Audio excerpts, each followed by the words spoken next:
Hello, सगळ्यांना दिसते माझी स्क्रीन? स्क्रीन दिसते का? हो हो ओके. हो. ओके. तर सर्वांचं युरेका तर्फे स्वागत आहे तुमच्या मीटिंग मध्ये. तर आज आपण काय करणार आहोत, तर इंटरनॅशनल ऑलिम्पियाड इन इन्फॉर्मॅटिक्स बद्दल बोलणार आहोत. त्याच्याबद्दल माहिती घेणार आहे. त्याच्या अगोदर मला आवडेल की तुम्हाला ऑलिम्पियाड बद्दल काय ऐकलंय का? तुम्ही कोणी काय ऐकलंय का ऑलिम्पियाड बद्दल? नाही. नाही. नाही ऐकलं. कोणीच ऐकलं नाही का ऐकलंय? नाही ऐकलं. नाही ऐकलं. ओके.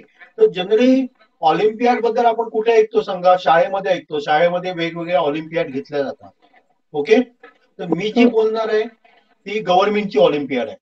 ओके. बाकी ज्या तुम्हाला ज्या माहीत असतील ना, त्या सगळ्या प्रायव्हेट ऑर्गनायझेशनच्या द्वारे काय घेतल्या जातात, परीक्षा घेतल्या जातात. आणि आता तर जर तुम्ही बघितलं तर ऑलिम्पियाडचं पेव निघालेलं आहे, म्हणजे खूपच ऑलिम्पियाड निघालेले आहे. आणि पालक, विद्यार्थी, शिक्षक हे काय सांगा, कन्फ्युज आहेत कुठल्या ऑलिम्पियाड खऱ्याखुऱ्या आहेत. तर मी जे काय तुम्हाला देणार आहे ते काय करणार आहे सांगा, खऱ्याखुऱ्या ऑलिम्पियाड बद्दल बोलणार आहोत. ओके. अशा प्रकारच्या 5 ते 6 ऑलिम्पियाड गव्हर्नमेंट ऑफ इंडियाद्वारे घेतल्या जातात. आणि बहुतेक पालक, शिक्षक किंवा विद्यार्थी सुद्धा त्याच्याबद्दल काय अनभिज्ञ आहे. ओके. तर आज आपण बोलणार आहोत इंटरनॅशनल ऑलिम्पियाड इन इन्फॉर्मॅटिक्स. बहुतेक जण इन्फॉर्मॅटिक्स हा शब्द ऐकला असेल. इन्फॉर्मॅटिक्स ऐकलाय का? हा, आय टी फील्ड म्हणतो वगैरे काय काय म्हणतो, लक्षात ना. तर जनरली हा जो टर्म वापरला जातो तो प्रोग्रामिंग कोडिंग संबंधी काय केला तो वापरला जातो. ओके. तर याच्यामध्ये काय केलं जातं, तर आपण स्टेप बाय स्टेप त्याच्याबद्दल माहिती घेणार आहोत. त्याच्या अगोदर काय होऊ शकतं, एक सांगतो क्वालिफिकेशन काय. तर जनरली त्यांनी क्वालिफिकेशन काही ठेवलेलं नाहीये. पण सर्वसाधारण आपण असं कन्सिडर करू शकतो की मिनिमम 5वी तुमची पास असेल तर त्याला ते काय होतं, सोपं, बऱ्यापैकी सोपं पडतं. ओके. आणि अप टू 12वी पर्यंत आपण ही परीक्षा देऊ शकतो. ओके. सगळेच जण आपण ती परीक्षा काय करू शकतो, देऊ शकतो. आणि महत्वाचं याच्यामध्ये काय आहे सांगा, सगळ्यांसाठी परीक्षा असते, पेपर असतो तो एकच असतो, वेगळा नसतो. तर फक्त त्याच्यासाठी काय असतं सांगा, कट ऑफ ही वेगवेगळी असते. समजा 8वीच्या खाली विद्यार्थी असेल तर त्याच्यासाठी समजा टोटल मार्क्स आहेत त्याचे, समजा म्हणजे 80 मार्क्स असतात टोटल. तर त्याच्यापैकी 20 जरी मार्क्स मिळाले 5वी, 6वी, 7वीतल्या, 8वीतल्या मुलाला, तरी ते सेकंड लेवलला काय होऊ शकतात, जाऊ शकतात. ओके. तर प्रत्येकासाठी कट ऑफ वेगळं असतं. 8वीच्या खाली असेल तर कट ऑफ वेगळं, 9वी मध्ये असेल तर कट ऑफ वेगळं, 10वी मध्ये असेल तर कट ऑफ वेगळं, 11वी 12वी असेल तर कट ऑफ वेगळं असतं. पण सगळ्यांना काय असतं सांगा, सगळ्यांना पेपर काय असतो, एकच असतो, टाइम तेवढाच असतो. ओके. हे महत्वाचं त्याचं काय झालं समजा, वैशिष्ट्य झालं.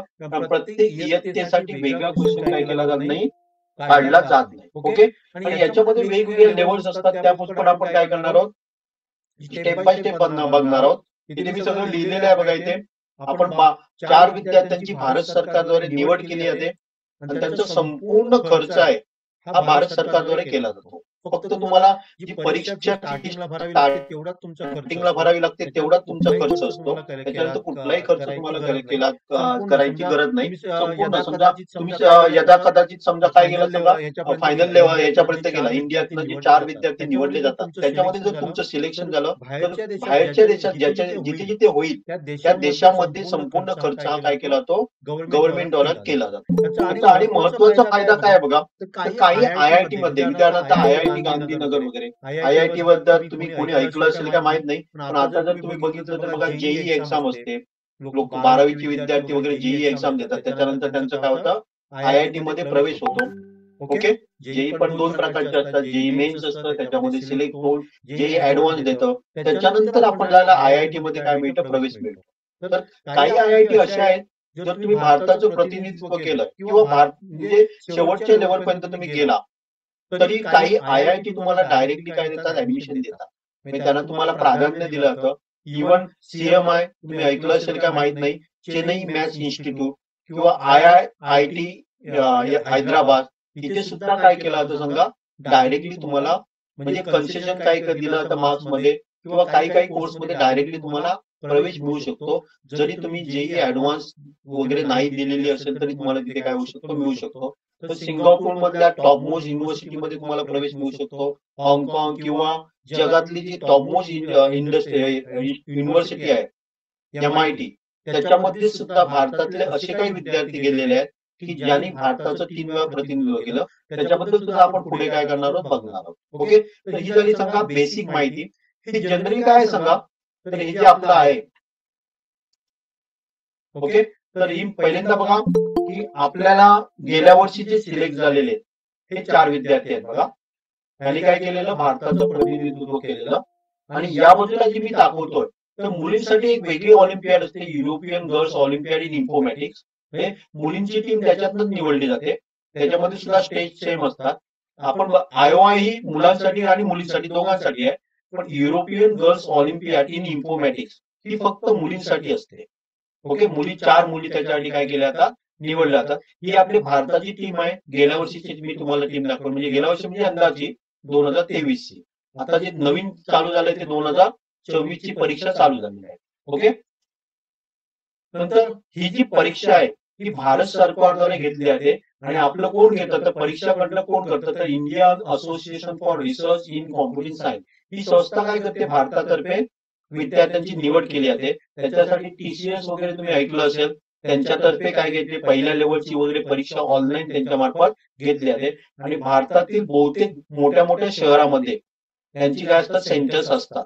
इव्हन गोव्यामध्ये म्हणा किंवा पुणे, मुंबई अशा ठिकाणी असतात आणि जर एखाद्या ठिकाणी मिनिमम 50 विद्यार्थी मिळत असतील तर सुद्धा ते सेंटर काय करतात, अलाउड करतात. म्हणजे तिथे जाऊन सुद्धा तुम्हाला देऊ शकते. फक्त इथे प्रॉब्लेम काय, तर या सगळ्या परीक्षा सध्या तरी आता काय त्यांनी काय केलेल्या आहेत, ऑनलाईन चालू केलेल्या आहेत. ओके. तर ही झाली आपली काय झाली का कोण कंडक्ट करतं तर Indian association of research in computer science he topmost आपली काय सांगाय रिसर्च इन्स्टिट्यूट आहे. सायन्स कॉम्प्युटर सायन्स रिलेटेड काय एक इन्स्टिट्यूट आहे. ओके. नंतर हे मी तुम्हाला थोडक्यात सांगितलेलं, पण परत एकदा सांगतोय बघा. तर कुठल्या कुठल्या भारतातल्या याच्यामध्ये तुम्हाला प्राधान्य दिलं जातं. चेन्नई मॅथ्स इन्स्टिट्यूट ही भारतातली मॅथ्स म्हणजे मॅथ्सचं प्रशिक्षण देणारी टॉपमोस्ट युनिव्हर्सिटी आहे. ओके. त्याच्यामध्ये प्रवेश मिळवण्यासाठी वेगळी एक्झाम द्यावी लागते. पण जर तुम्ही काय केलेलं बा तिसऱ्या लेवल पर्यंत गेलात किंवा आपण पुढे बघणारच आहोत, कॅम्प पर्यंत तुम्ही गेलात म्हणजे 30 विद्यार्थी सिलेक्ट केले जातात. त्याच्यापर्यंत गेलात तर CMI मध्ये तुम्हाला काय केलं जातं, डायरेक्टली ऍडमिशन काय केलं जातं, दिलं जातं. त्यांची कुठली एंट्रन्स परीक्षा द्यायची गरज नाही. नंतर मी तुम्हाला सांगितलं IIIT दिल्लीमध्ये तुम्हाला काय येतं बोनस पॉईंट दिले जातात किंवा IIT हैदराबाद मध्ये तुम्हाला काय केलं जातं ऑलिम्पियाड कॅटेगरीमध्ये डायरेक्टली तुम्हाला काय मिळतं, ऍडमिशन मिळतं. त्याच्यासाठी ऍडव्हान्स वगैरे असली कुठली परीक्षा द्यायची गरज नाही. तर IIT गांधीनगर मध्ये सुद्धा काय मिळतं, तुम्हाला डायरेक्टली काय होऊ शकतो, प्रवेश मिळू शकतो. ओके. ह्या झाल्या भारतातल्या युनिव्हर्सिटी म्हणजे इन्स्टिट्यूट झाल्या. तर जगातल्या आणि पण ज्या अशा इन्स्टिट्यूट आहेत ना त्या तुम्हाला काय देतात, डायरेक्टली प्रवेश देतात. ओके. जर तुम्ही ऐकलं असेल का माहित नाही, तर हाँगकाँग university of science and technology ही सुद्धा एक स्टँडर्ड युनिव्हर्सिटी आहे.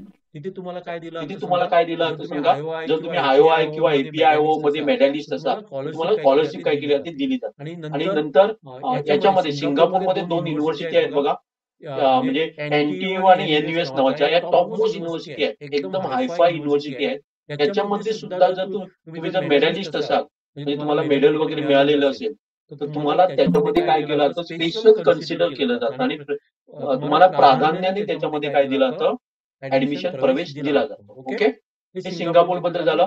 दुसरं काय केलं जातं, दुसरं एक तुम्हाला आणि इथेच सांगतो मी, तर MIT नावाची जी टॉपमोस्ट युनिव्हर्सिटी आहे जगातली टॉपमोस्ट. ओके. तर त्याच्यामध्ये सुद्धा तुम्हाला काय मिळू शकतो, डायरेक्टली प्रवेश मिळू शकतो. एक उदाहरण तुम्हाला देतोय मी की मालविका जोशी नावाची एक मुलगी होती जी होमस्कूलिंग होती, म्हणजे ती शाळेमध्ये 7वी नंतर गेलीच नाही. तिने काय केलं, पूर्ण कॉन्सन्ट्रेशन तिचं कोडिंग मध्ये होतं. तिने 10वी परीक्षा नाही दिली, 12वी परीक्षा दिली नाही. पण त्यांनी भारताचं 3 वेळा काय केलेलं, प्रतिनिधित्व केलेलं आणि सिल्वर मेडलिस्ट आहे ती. ओके. तर तिला काय मिळालं, तर आपल्या भारतामध्ये काय सिस्टीम कशी आहे सांगा, तुमच्याकडे 10वीचं सर्टिफिकेट आहे का, 12वीचं आहे का, तर तुम्हाला ग्रॅज्युएशनला काय मिळतो, प्रवेश मिळतो. पण तिला CMI इन्स्टिट्यूटने म्हणजे मॅथ्स इन्स्टिट्यूट आहे, चेन्नई मॅथ्स इन्स्टिट्यूट, तिने डायरेक्टली ऑफर दिलेली तुझ्याकडे 10वी 12वी जरी नसेल तरी आम्ही तुम्हाला काय देतो, तुला काय देतो, प्रवेश देतो. पण त्याच वेळी तिने काय केलेलं की MIT ला ऍप्लिकेशन केलेलं आणि MIT मध्ये काय केलं, तर नॉलेजला महत्व दिलं. आपल्या एज्युकेशन सिस्टीम मध्ये काय सांगा, तुम्ही किती मार्क्स मिळवले, हे सर्टिफिकेट आहे का, तर दुसरं सर्टिफिकेट आहे का, हे तुम्हाला विचारलं जातं. पण काही युनिव्हर्सिटी अशा आहेत बाहेरच्या ज्याच्यामध्ये तुम्हाला सर्टिफिकेट पेक्षा तुमच्याकडे नॉलेज काय हे प्राधान्याने काय केलं जातं, बघितलं जातं. एखादा गरीब श्रीमंत अशा प्रकारचं कुठलंही त्याच्यामध्ये काय केलं नाही, भेदभाव केला जात नाही.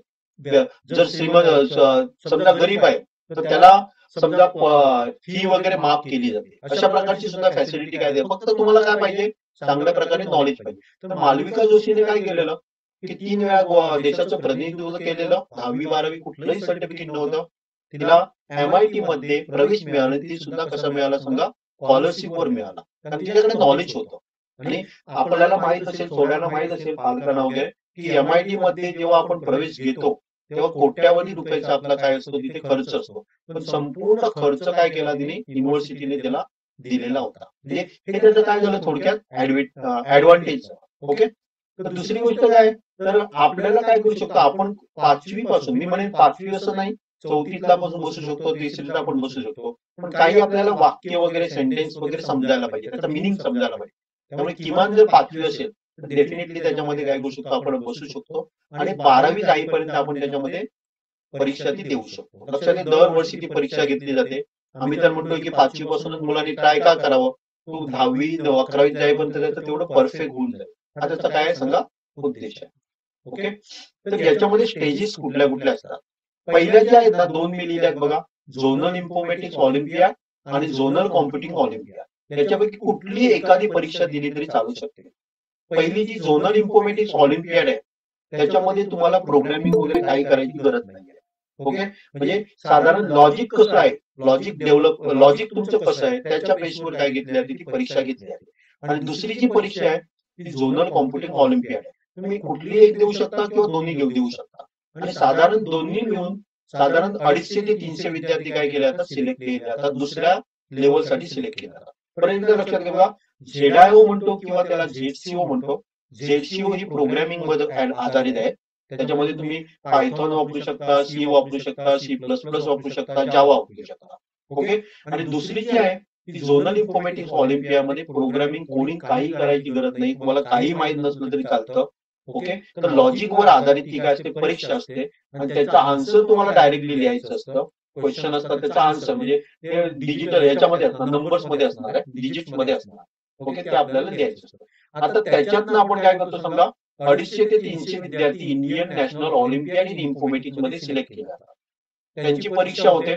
आणि त्याच्यानंतर त्याच्यातले विद्यार्थी 30 विद्यार्थी हे IOI ट्रेनिंग कॅम्पसाठी निवडले जातात. त्यालाच आपण थोडक्यात म्हणतो IOITC ट्रेनिंग कॅम्प. ओके. आणि त्यांचं ट्रेनिंग आहे ते जनरली चेन्नई मॅथ्स इन्स्टिट्यूट मध्ये होतं. आणि आपल्या भारतातले किंवा देशाबाहेर पण जे तज्ञ आहेत त्यांच्यातर्फे त्यांना काय केलं जातं, ट्रेनिंग दिलं जातं त्या 30 विद्यार्थ्यांना. आणि त्या 30 विद्यार्थ्यामधले 4 विद्यार्थी काय केले जातात, पोस्ट डिपार्चर ट्रेनिंगसाठी निवडले जातात. आणि ते नंतर भारताचं काय करतात संघ प्रतिनिधित्व करतात. ते झाले काय सांगा, अशा प्रकारे वेगवेगळ्या स्टेजेसवर आपल्या काय केल्या जातात, एक्झाम घेतल्या जातात. आणि भारतातलं प्रतिनिधित्व करणारे 4 विद्यार्थी निवडले जातात IOI साठी. आणि 4 विद्यार्थी काय केले जातात, युरोपियन गर्ल्स ऑलिम्पियाड साठी काय केल्या जातात, मुली निवडल्या जातात. ओके. तर हे थोडक्यात काय झालं स्टेजेस. आता मगाशी मी म्हटलंय बघा, की ही प्रत्येक वर्षी घेतली जाते. माध्यमिक काय असतं, इंग्लिशच असतं. कारण आपल्याला आंतरराष्ट्रीय स्तरावर त्याची परीक्षा द्यावी लागते पुढे. त्यामुळे इंग्लिश माध्यम असतं. आता इथे ऑफलाईन लिहिलं तर मी जुनं घेतलेलं आहे, पण आता त्यांनी काय केलेलं आहे समजा, ऑनलाईन चालू केलेलं आहे, सगळं ऑनलाईन केलेलं आहे. त्याची एक्झाम फी असते ती नॉमिनल असते 472. आणि 472 तुम्ही एकदा भरली ना की पुढे कुठेही तुम्हाला फी भरावी लागत नाही. ओके. नंतर मोड ऑफ एक्झाम आहे काय असतं, हे सगळं ऑनलाईन आहे. हे जुनं मी थोडंसं वापरलेलं आहे. ओके. नवीन त्यांचं अवेलेबल नव्हतं त्याच्यावर. हे सगळं काय सांगा जुनं आहे. आणि नंतर याच्यामध्ये काय असतं सांगा, तर 4 क्वेश्चन असतात. ZIO बद्दल मी बोलतोय. तर प्रत्येक क्वेश्चनला 20 मार्क्स असतात. त्याच्यामध्ये 3 सब क्वेश्चन असतात. त्याच्यापैकी 3 सोडवले समजा सब क्वेश्चन, तर 5 मार्क्स झाले, 15 मार्क्स झाले. आणि तिन्ही जर बरोबर आले तर तुम्हाला काय मिळतात, 20 मार्क्स मिळतात. ओके. अशा प्रकारे 4 क्वेश्चन आपले असतात. 4ही सोडवण्याची गरज नाही. इव्हन आपण 2 सोडवले तरी इझिली आपण काय करू शकतो, नेक्स्ट लेवलला जाऊ शकतो. हे ZIO मध्ये आलं. त्याच्यामध्ये प्रोग्रामिंग वगैरे काय नसतं. ओके. हे मी तुम्हाला कट ऑफ वगैरे दिलेलं आहे बघा. हे आमच्या वेबसाईटवरनं काय केलेलं आहे मी उचललेलं आहे. हे साधारण 8वीच्या खाली असेल तर 20 वगैरे असतं, 30 असतं किंवा 35 होतं. ओके. 12वी वगैरे असेल तर इव्हन आपल्याला 50 वगैरे मार्क्स मिळाले तरी आपण काय करू शकतो, सिलेक्ट होऊ शकतो, सेकंड लेवलला जाऊ शकतो. ओके, तर याची एक्झाम केव्हा असते, तर जनरली एक्झाम ही ZIO ची ही डिसेंबरमध्ये असते. यंदाची काय झालेली आहे, डिसेंबरमध्ये झालेली आहे ZIO ची. ZCO ची एक्झाम ही जानेवारीमध्ये असते. ओके, पण आपण यंदाचा नाही विचार करत, आपण पुढच्या वर्षीचा विचार करतो. ओके, तर आपण करतोय तो ZIO 2025 आणि 2025 ZCO चा विचार करतो. ओके, तर याची एक्झाम जी असते ती ZCO ची जानेवारीमध्ये असते आणि ZIO ही काय असते, डिसेंबरमध्ये असते. यापैकी कुठलीही एखादी एक्झाम दिली तरी तुम्ही चालू शकता किंवा दोन्ही द्यायचे आहेत, दोन्ही तुम्ही काय करू शकता, देऊ शकता. ओके, नंतर हे मी तुम्हाला सांगितलं, ZCO मध्ये तुम्हाला प्रोग्रामिंग लँग्वेज वापरावी लागते. C++, जावा किंवा पायथॉन वापरली जाते. आपण जर 5वीचे विद्यार्थी वगैरे असेल तर आपण काय करतो, पायथॉन त्यांना प्रिफर करतो आणि बाकीचे जे 8वी किंवा 9वीच्या पुढचे आहेत त्यांना आपण काय करतो, C++ वापरतो. कारण त्याच्या पुढच्या ज्या स्टेजेस आहेत तिथे तुम्हाला पायथॉन, जावा, सी वापरता येत नाही. तिथे काय वापरावं लागतं, आपल्याला C++च वापरावं लागतं. त्याच्यासाठी आपण प्रिफर काय करतो, त्यांच्यासाठी C++ प्रिफर करतो. ओके, एक क्वेश्चन पेपर बद्दल दिलेलं आहे मी थोडक्यात. ही तर सगळी मी तुम्हाला वेबसाईट हे करेन, त्याच्यामध्ये बघू शकाल. क्वेश्चन वाचून तुम्हाला काहीतरी वेगळं असेल वाटेल, पण त्याचं लॉजिक चांगलं आहे, इझिली सोडू शकता. ओके, यंदा तर आमचे एक विद्यार्थी 6वीचा विद्यार्थी पण काय झालेला आहे सांगा, सिलेक्ट झालेला आहे. विद्यार्थी 6वीतला विद्यार्थी. नंतर ट्रेनिंग बद्दल बोलतोय, म्हणजे ट्रेनिंग बद्दल म्हणजे आपलं ट्रेनिंग कसं चालणार हे बोलायच्या अगोदर आपण काय करूया, तुमचे काही ह्याच्या संबंधी काही डाऊट्स असतील तर आता आपण आधी घेऊया आणि नंतर आपण काय करूया, आमचं ट्रेनिंग कसं असणार आहे ते मी तुम्हाला सांगतो. ओके, कोणी तुम्हाला छोटा मोठा कुठलाही प्रॉब्लेम असेल तरी विचारा. हॅलो हॅलो, आवाज येतोय माझा? आवाज येतोय माझा? हॅलो हॅलो, हा बोला, काय प्रॉब्लेम विचारा, तुमचे काही क्वेश्चन. हॅलो, येतोय. हा बोला ना.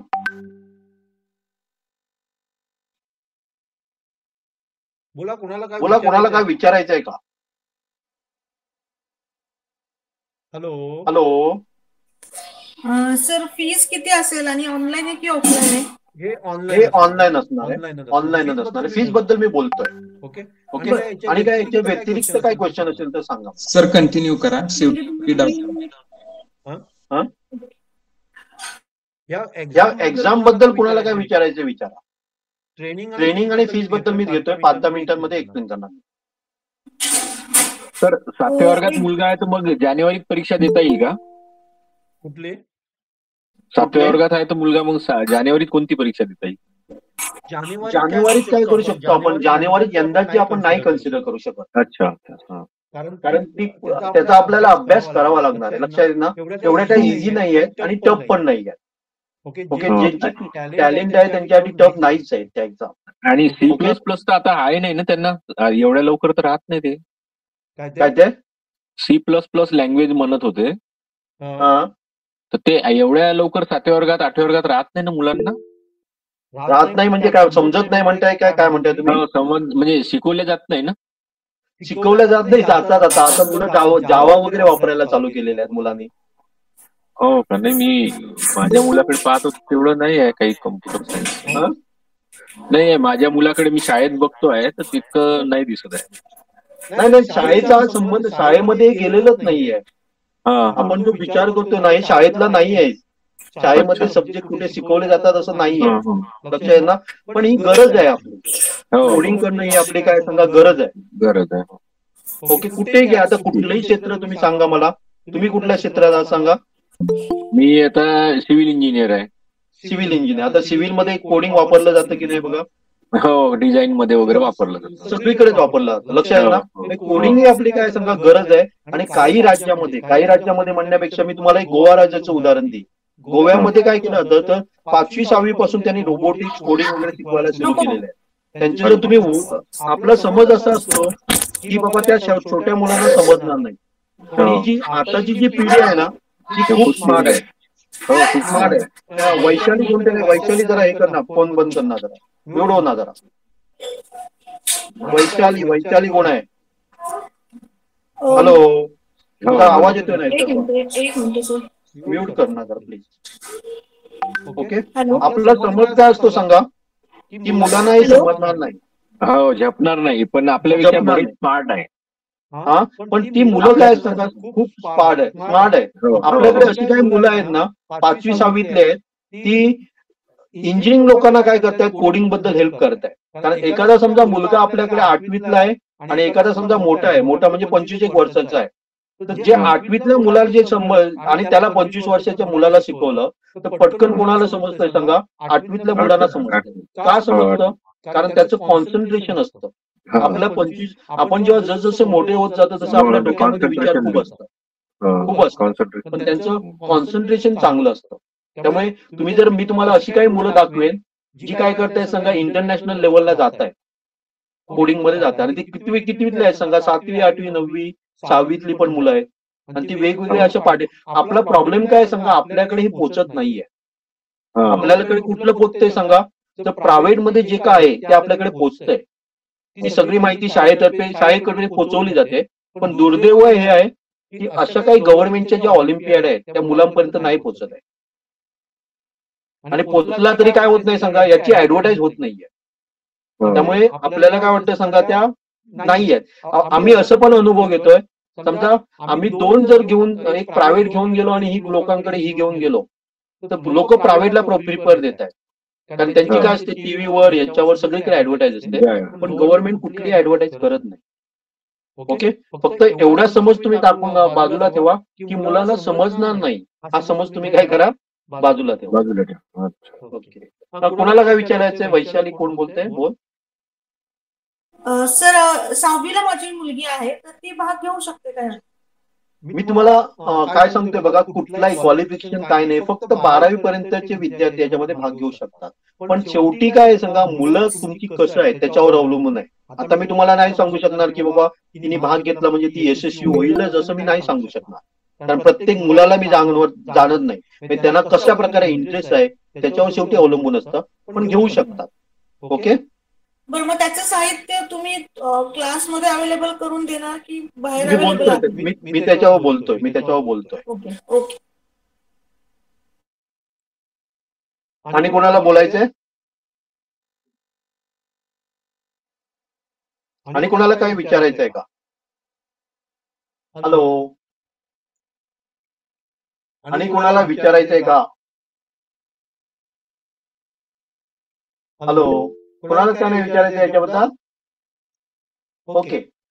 तर परत एकदा मी रिपीट करतोय बघा की ही जी परीक्षा आहे ती गव्हर्नमेंट ऑफ इंडिया तर्फे घेतली जाते आणि भारताचे प्रतिनिधित्व करणारे 4 विद्यार्थी प्रत्येक मध्ये काय केले जातात? 2 कॉम्पिटिशन मध्ये उतरले जातात. त्यांचा संपूर्ण खर्च काय केला जातो? भारत सरकारतर्फे केला जातो. कुठलाही खर्च नाही. प्रवास खर्च, राहण्याचा खर्च सगळं आणि चांगल्या 5 स्टार तुम्हाला फॅसिलिटी काय केल्या जातात? प्रोव्हाइड केल्या जातात. ओके. तर ही झाली याची पहिली स्टेज जी आहे ती ZIO. आपण पहिल्यांदा टार्गेट काय करतो? ZIO किंवा ZCO हे करतो. ओके. तर याचं एक आपण ट्रेनिंग कसं देतोय बघा.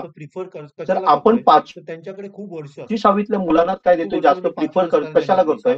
तर त्यांच्याकडे खूप वर्ष असतात. खूप वर्ष म्हणजे 5वीत असताना त्यांनी दिली, 6वीत दिली, 7वीत दिली. 5वीत असताना तो यशस्वी होईल असं मी नाही सांगू शकत. ओके. यशस्वी होईल पण नसेल. कारण त्याची काय क्षमता आहे किंवा त्याला किती इंटरेस्ट आहे. क्षमता म्हणण्यापेक्षा त्याला किती इंटरेस्ट आहे. तो किती इंटरेस्ट आहे. आपण आई वडिलांनी सांगितलं म्हणून तो जॉईन झाला का? किंवा स्वतः त्याला इंटरेस्ट आहे म्हणून त्या पुढे जातोय हे आपण बघायला पाहिजे. ओके. तर आमचं प्लॅनिंग कसं आहे बघा. तर 1 वर्षाचं आमचं ट्रेनिंग असणार. एक म्हणजे साधारण 14-15 महिने चालणार आहे. कारण याची पहिली लेवल आहे ती डिसेंबरमध्ये होते.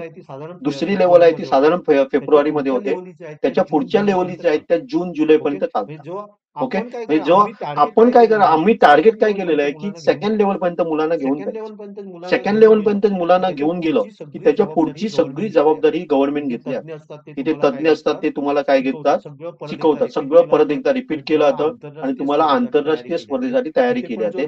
तिथे पण जो राहण्याचा खर्च, जेवण्याचा सगळा केला जातो. म्हणजे जे 30 विद्यार्थी पुढे सिलेक्ट जाणार आहे त्यांचा संपूर्ण खर्च गव्हर्नमेंट तर्फे केला जातो. ओके. तर आमचं प्लॅनिंग कसं चाललंय बघा की एकदा 5वीतला विद्यार्थी आमच्याकडे आला की तो किमान 11वी पर्यंत आपल्याकडे राहणार आहे. त्याच्यासाठी त्याला फी किती भरावी लागणार? तर 1 वर्षाची फी भरावी लागणार आहे. आणि नंतर तो काय होणार आहे? प्रत्येक बॅचमध्ये तो आपल्या राहणार आहे. कारण आम्ही तुम्हाला कुठलीही शुअरिटी देत नाही की पहिल्या वर्षी तो बाबा सिलेक्ट होईलच होईल. ही कुठलीही शुअरिटी आपण देत नाही. कारण प्रत्येकाची काय असते? क्षमता वेगळी असते, इंटरेस्ट वेगळे असतो. मी बोललोय. ओके. तर आपण ते काय करतोय की पहिल्या वर्षी तुम्ही आमच्याकडे दिलं की दुसऱ्या वर्षी त्याला कुठलीही फी भरावी लागणार नाहीये, तिसऱ्या वर्षी पण काही फी भरावी लागणार नाही. ओके. असं आपण काय घेतो तर 3 वर्षाचं हे देतोय आणि तो आपल्याकडे 11वी 12वी पर्यंत विद्यार्थी राहील. ओके. तर प्रत्येक वर्षी फक्त त्याला एक्झाम फी जी आहे ती भरावी लागणार आहे आणि आमची ट्रेनिंग फी आहे ती फक्त एकाच वर्षी द्यावी लागणार आहे.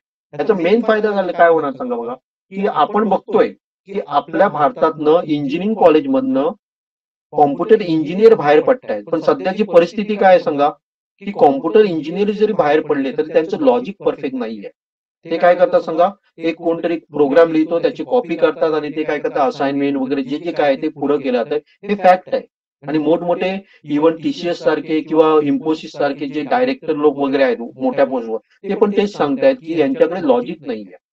त्याच्यापेक्षा ते काय म्हणतात की 10वीतल्या मुलाला मी ट्रेन केलं समजा 5 वर्ष तर तो मला आउटपुट जास्त देऊ शकतो. अशा प्रकारचं एक आहे. एक मी तुम्हाला उदाहरण पण सांगेल. आमच्याकडे असा एक विद्यार्थी आहे जो 10वी फेल आहे आणि तो इंजिनियर म्हणून काम करतो आणि दुर्दैव हे आहे की त्याच्या हाताखाली IIT इंजिनिअरिंग झालेले लोक काम करतात. पण त्याने काय केलं सांगा, त्याच्यामध्ये मास्टर आहे तो आणि तो आता वेगवेगळ्या देशामध्ये फिरतोय, आफ्रिका फिरतोय, चायना फिरतो, ब्राझीलला जायला, दक्षिण आफ्रिकेला गेलाय. फक्त त्याच्याकडे काय सांगा नॉलेज आहे आणि त्याने ते घेतलेलं आहे ते प्रॅक्टिकल नॉलेज आहे. नाहीतर आपण काय म्हटलं असतं 10वी फेल आहे ना तू बाबा ड आहे बाजूला काढलं असतं. पण मेन काय सांगा की आपल्याकडे प्रॅक्टिकली नॉलेज जे आहे त्याला किंमत आहे. सरकारी जॉबसाठी आपल्याला नाही चालणार, त्याला बाहेर फेकलं असतं. तुझ्याकडे सर्टिफिकेट आहे का नाही आहे. पण आता जी दुनिया जी आहे ना ती कशी आली सांगा, नॉलेज बेस्ड झालेली आहे. नॉलेज पाहिजे आपल्याला, नॉलेज पाहिजे.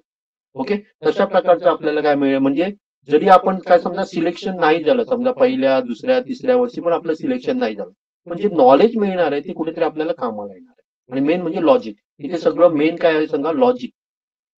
प्रोग्रामिंग लँग्वेज शिकणं कठीण नाहीये. प्रोग्रामिंग लँग्वेज सगळ्या इझी असतात. फक्त ते तुम्ही कशा प्रकारे कमांड्स वापरता, ह्या कमांड नंतर दुसरी कमांड कुठली द्यायला पाहिजे, त्याच्या पुढे काय द्यायला पाहिजे, हे तुमचं लॉजिक झालं. आणि लॉजिक ज्याचं चांगलं ना तोच आपला काय होतं याच्यामध्ये यशस्वी होतोय. त्यामुळे आपण काय ठरवतोय की 5वी पासूनची मुलं, कारण आम्ही अनुभव घेतोय. आमची काही मुलं आहेत ती इव्हन नासा, जाक्षा अशा प्रकारच्या कॉम्पिटिशन मध्ये उतरलेली आहेत आणि या वयामध्ये त्यांनी जावा सारख्या याच्यामध्ये बऱ्यापैकी काय मिळवलेलं आहे, प्रभुत्व मिळवलेलं आहे. पण त्यांचं लॉजिक परफेक्ट आहे आणि त्यांना आता कुठल्याही मार्गदर्शनची गरज नाहीये. ते स्वतः काय होत आहेत सांगा डेव्हलप होत आहे. ओके. तर आमचा प्लॅन प्रमाणे 1 वर्षाचा आपला कोर्स असणार आहे. 1 वर्ष म्हणजे साधारण 1 वर्ष नाही जादाच होणार आहे. 14-15 महिने चालणार आहे. पहिल्या लेवलला आपण सिलेक्ट झालो तर दुसऱ्या लेवलला आणि दुसऱ्या लेवल नंतर सगळी जबाबदारी गव्हर्नमेंट तर्फे घेतली जाते. त्याच्यानंतर तुम्हाला कुठलंही काय करायची गरज नाही. तर हा जो आपला हे आहे तर आपली वार्षिक जी फी आहे टोटल ही आपली 12,000 आहे.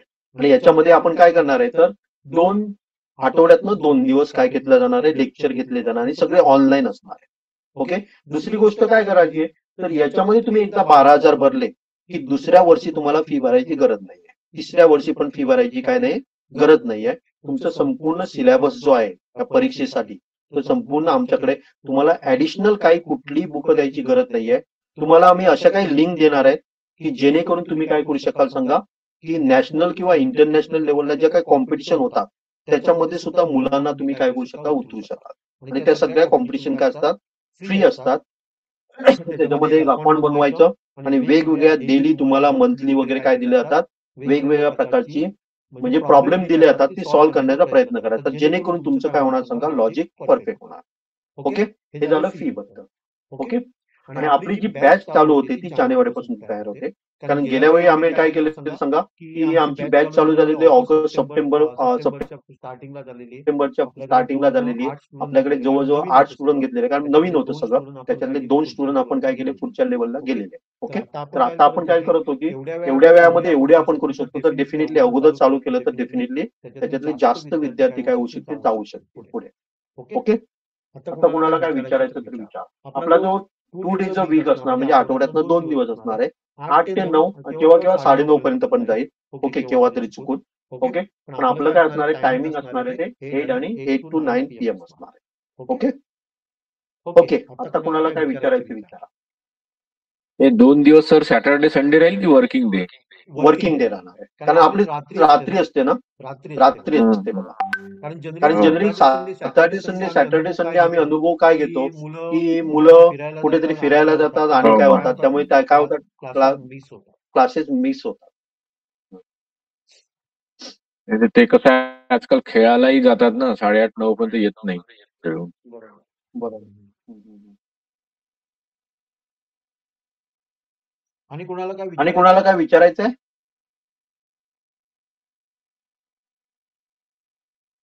काही विचारा, छोटे प्रॉब्लेम काही विचारा तर तुमचं. सिलेबस काय शिकवलं जाणार आहे ते? याच्यामध्ये पहिलं गोष्ट आपण काय करणार आहोत, तर लॉजिक परफेक्ट करण्यासाठी पायथॉन आम्ही घेतो. ओके, ओके, छोट्या मुलांसाठी. आणि काही मुलांचं जर लॉजिक म्हणजे एखादी लँग्वेज त्यांना येत असेल, तर त्याच्यासाठी आपण काय करतो, C++ डायरेक्टली चालू करतो. C++ का करतो, तर C++ हीच पुढे वापरली जाते. म्हणजे first level, second level, third level सगळीकडे काय केलं जाते, C++ वापरली जाते. त्यामुळे त्यांचा जो सिलेबस पाहिजे वेबसाईट येईल त्याच्यावर तुम्हाला सगळ्या डिटेल सिलेबस तुम्ही मिळू शकेल. डिटेल तुमचं वेबसाईट देईल, त्याच्यावर तुम्हाला सगळ्या डिटेल सिलेबस मिळू शकेल. त्याच्यामध्ये काय केलं जातं, तर जनरली आपण म्हणतो ना बीटेक वगैरे अशा प्रकारच्या तिथे जे काय असतं अल्गोरिदम बेस्ड, वेगवेगळे अल्गोरिदम त्याच्यामध्ये सुद्धा आपण काय करतो, मुलांना वेगवेगळे अल्गोरिदम कसं, म्हणजे एखादा प्रॉब्लेम सॉल्व्ह करण्यासाठी आपल्याला काय स्टेप वापरावे लागणार, त्याला आपण जनरली अल्गोरिदम वगैरे म्हणतो. ते पण मुलांकडनं काय घेतलं जातं.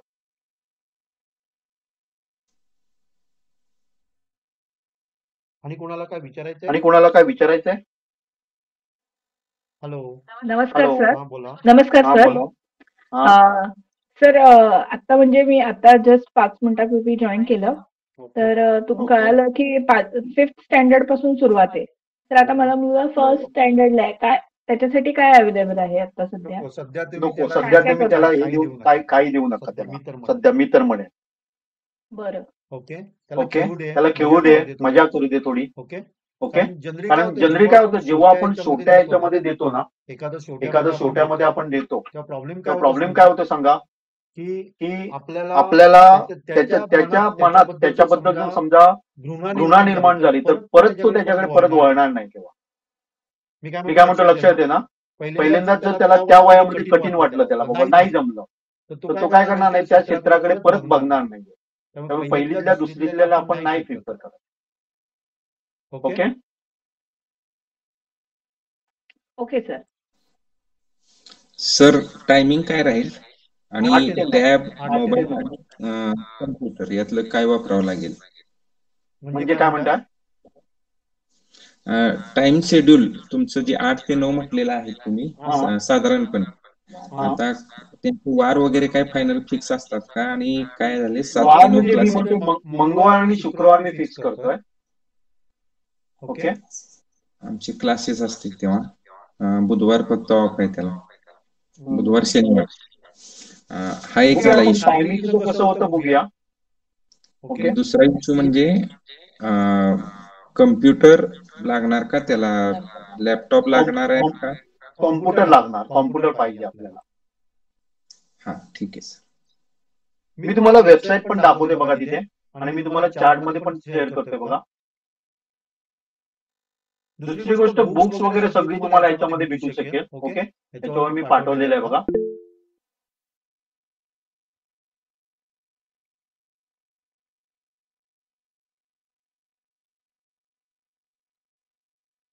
ओके, दिसतंय सगळ्यांना? वेबसाईट मी शेअर पण केली बघा. त्याच्यामध्ये चार्ट मध्ये शेअर पण केलं आणि इथे तुम्हाला दाखवते बघा. बुक्स म्हणजे बुक्स तुम्हाला घ्यायची गरज नाहीये. ऑनलाईन खूप मटेरियल अवेलेबल आहे. इव्हन तुम्ही त्याच्यामध्ये काय करू शकता, पार्टिसिपेट पण होऊ शकता. कॉम्पिटिशन असतात, दर महिन्याला असतं, दर 15 दिवसाला असतं. वेगवेगळ्या वेबसाईट तुम्हाला पाठवल्या जाणार आहे. त्याच्यामध्ये मुलं पार्टिसिपेट करू शकतात. त्याच्यामध्ये सुद्धा रँकिंग असतं बघा. म्हणजे म्हणजे जगातले सगळेजण त्याच्यामध्ये भाग घेत असतात. म्हणजे जसं तुम्ही बघितलं बघा, बुद्धिबळमध्ये आपलं रँकिंग वगैरे असतं बघा, तसं त्या वेबसाईटवर तुमचं रँक म्हणजे किती तुम्ही सबमिट केलं, किती बरोबर होते, त्याप्रमाणे तुम्हाला रँक पण मिळतो. आणि त्या रँकचा वापर आपल्याला काय होतो, जॉबसाठी पण होतो. हे कन्सिडर केलं जातं. ही वेबसाईट आहे बघा, याच्यावर तुम्हाला डिटेल माहिती मिळू शकेल. आजच्या सेशनचं रेकॉर्डिंग देणार आहेत का? देतो मी. रेकॉर्डिंग चालू आहे, त्यामुळे मिळेल तुम्हाला. ठीक आहे, ओके, थँक्यू. आणि कुणाला काय प्रॉब्लेम आहे? Hello. No sir, continue. Okay. तर हे एवढंच मला सांगायचं होतं. लक्षात आहे ना? फक्त एवढं दुर्दैव हे आहे की बघा, चांगल्या चांगल्या ज्या परीक्षा आहेत त्या लोकांना माहित नाहीये. ओके. आणि ज्या ऑलिम्पियाडच्या नावाने जे बिझनेस चाललेला आहे त्या परीक्षा लोकांना माहित आहे. ओके. फक्त आपण काय बघतो सांगा, की लोकल पेपरमध्ये माझ्या मुलाचा फोटो यायला पाहिजे, मग मी खुश होतो. पण मी म्हणेन की फोटो येण्यापेक्षा भविष्यामध्ये त्याचा किती फायदा होणार आहे हे बघणं काय आहे सांगा, महत्वाचं आहे. हेच मी सांगत नाही, फक्त इन्फॉर्मॅटिक्स बद्दल सांगत नाही. अशा काही ऑलिम्पियाड आहेत बघा, physics Olympiad, biology Olympiad, chemistry Olympiad, maths Olympiad, ह्या सगळ्या स्टँडर्ड एक्झाम आहेत. पण त्याच्या नावाने प्रायव्हेटमध्ये निघालेले आहेत. प्रत्येक स्कूलमध्ये गेला ना, तर कुठल्याही स्कूलमध्ये गेला तुम्ही ऑलिम्पियाड घेता एक्झाम, होय घेता, पण कुठल्या घेतात सांगा, प्रायव्हेटमध्ये घेतात. आणि याच्यात मी सांगतोय स्टँडर्ड सांगतोय बघा, फिजिक्स ऑलिम्पियाड म्हणा, मॅथ्स ऑलिम्पियाड म्हणा, इथे जी आयएमओ नावाची आहे बघा, इंटरनॅशनल मॅथ्स ऑलिम्पियाड, त्याच नावाने प्रायव्हेटमध्ये सुद्धा ऑलिम्पियाड चालू झालेली आहे. त्यामुळे काय होते, पालकांचा विद्यार्थ्यांचा काय झालेला आहे, कन्फ्युज असतात मुलं. ते सांगतात, माझ्या संपर्कात जे पालक असतात ते म्हणतात, अरे आम्ही मॅथ्स ऑलिम्पियाड मुलांना बसवतो. मग मी त्यांना समजावून सांगतो ही मॅथ्स ऑलिम्पियाड ही प्रायव्हेट आहे, आणि मी जी सांगतोय ती काय सांगा गव्हर्नमेंटची आहे. गव्हर्नमेंट तर्फे 5 जणांना विद्यार्थ्यांना निवडले जातात. ऑलिम्पियाड इन्फॉर्मॅटिक्स साठी 4 जण निवडले जातात, पण maths Olympiad, physics Olympiad, astronomy Olympiad, chemistry Olympiad अशा प्रकारच्या यांना सुद्धा काय केले जातात, 5-5 विद्यार्थी निवडले जातात. आणि त्याचा खूप फायदा होतो मुलांना. मेन म्हणजे त्यांचे कन्सेप्ट काय होतात, क्लिअर होतात. आता जर समजा सर्वसाधारण जर एखादा विद्यार्थी असेल तर प्रॉब्लेम काय होते बघा, समजा एखादा मुलगा 10वीत आहे, 10वीचा एवढा सिलेबस एवढा कमी आहे, त्याच्या दृष्टीने तो अभ्यास तो 3 महिन्यात संपू शकतो, गॅरंटेड. ओके. मग त्याला अशा प्रकारचं जर खाद्य मिळालं तर भविष्यात त्याला काय होणार आहे सांगा, डेफिनेटली याचा फायदा होणार. आणि आपण पालक हे परीक्षार्थी बनलेलो आहोत. आपण काय करतो, हा क्वेश्चन आहे त्याचा आन्सर, त्याच्या व्यतिरिक्त. आणि पेपर पण आता असे निघालेले आहेत की क्वेश्चन कुठले साधारण येणार ते आपल्याला आयडिया असते, पॅटर्न काय असतं आयडिया असते. पण या ज्या परीक्षा आहेत तुम्हाला कुठली आयडिया नसते, कशा प्रकारे येतील, गेल्या वर्षी आलेला परत येईल का नाही येणार. आणि इथे मुलांचं काय होतं सांगा, लॉजिक डेव्हलप होतं. आणि जर तुमच्यापैकी कोण कोडिंग मध्ये असेल तर त्यांना माहित असेल की लॉजिक असणं, चांगलं असणं हे किती गरजेचं आहे. ओके. कारण तुम्ही काय करा, एखादी 1 लाख 2 लाख 3 लाख घेऊन एखादा कोर्स जॉईन केला तरी तुमचं लॉजिक डेव्हलप होईल याची गॅरंटी नाही. तुम्ही लँग्वेज येते तुम्हाला, पण महत्वाचं काय त्याचा लॉजिक आहे. कोणाला विचारायचं क्वेश्चन? गंगा. Hello sir. हा बोल ना. सर ते मोबाईल मध्ये होत नाही. मोबाईल मध्ये नाही होणार. मोबाईल मध्ये आपण पायथॉन शिकू शकतो, पण पायथॉनचं बेसिक त्याच्यामध्ये होतील, ऍडव्हान्स पायथॉन मध्ये त्याच्यामध्ये नाही होणार. ओके. टॅब मध्ये होईल का, टॅबलेट मध्ये? टॅबलेट मध्ये सुद्धा शक्यता कमी आहे. त्यांची ऍप आहेत, पण जर खरोखर तुम्हाला सगळं डिटेल मध्ये घ्यायचं असेल ना तर मला वाटतं तुम्हाला डेस्कटॉप किंवा लॅपटॉप कॉम्प्युटर घ्यावा लागेल. जुना आहे ना डेस्कटॉप, जुना आहे. काही प्रॉब्लेम नाही, काही ऑफिस 11 वगैरे एकदम जुनं नाहीये, पण ऑफिस 11 वगैरे असते जुने. मग ठीक आहे ना, ठीक आहे, काय प्रॉब्लेम चालेल. विंडोज 7 वगैरे आहे ना, विंडोज 7 वगैरे काय, विंडोज 7 आहे. ओके, काही प्रॉब्लेम नाही मला, त्याच्यामध्ये काही प्रॉब्लेम नाही. फक्त याच्यामध्ये वगैरे काय होणं मुश्किल आहे. कशामध्ये? आपल्या मोबाईल मध्ये म्हणा, टॅबलेट मध्ये. ओके. आणि जेव्हा आपण अशा प्रकारचा विचार करतो ना तेव्हा आपण बाकी ठिकाणी, आपण बघा एखादा वाढदिवस असेल तर आपण 40-50 हजार संपवतो.